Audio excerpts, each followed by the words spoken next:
Hello everyone. I'm grateful for the chance to address this year's Bali Democracy Forum. I just wish I could be there in person.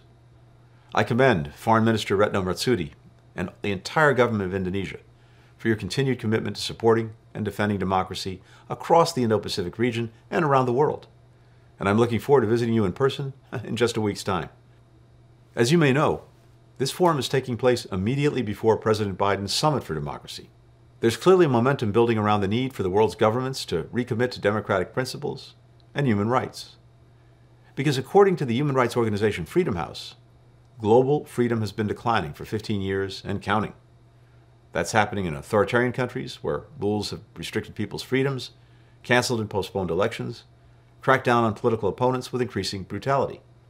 It's also happening in democratic countries where mis and disinformation have eroded trust in public institutions, political polarization has widened, and long-standing challenges like economic inequality and gender and race discrimination have left many feeling that the system just won't work for them.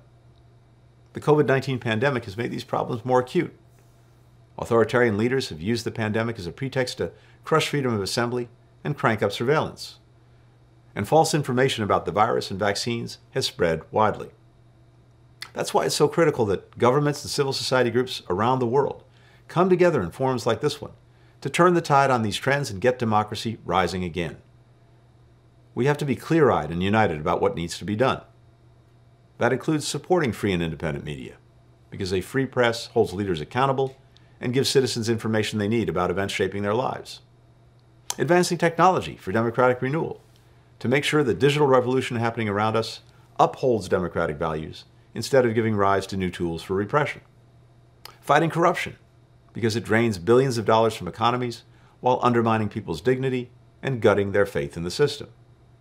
Bolstering democratic reformers, especially women, girls, and other marginalized community members, because all people's voices have to be included in decisions that affect their futures, and every person deserves their rights to be respected.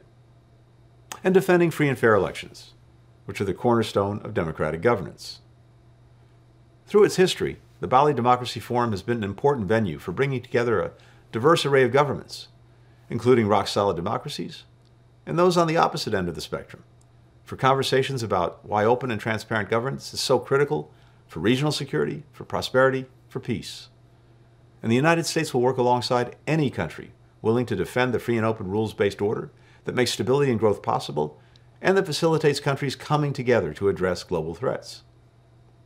But we also believe cooperation among democracies is particularly needed right now on some of the most urgent challenges we face, from making sure COVID-19 vaccines are distributed equitably to building an inclusive global economy, to helping vulnerable populations on the front lines of the climate crisis. And the United States will be seeking that cooperation at every turn. Our Summit for Democracy will call for a year of action to renew democracy worldwide. Together with the efforts of the Bali Democracy Forum, we hope that we'll see measurable progress soon in that quest, in the Indo-Pacific region and everywhere. There are often setbacks as countries journey toward democracy. That journey is never truly finished. What matters is that we always keep moving toward a better, freer, more stable, and more prosperous future, where all people are equal in rights and in dignity. That future is the promise of democracy. And I'm grateful to all who are in this fight with us this week and in the weeks and years to come. Thank you very much.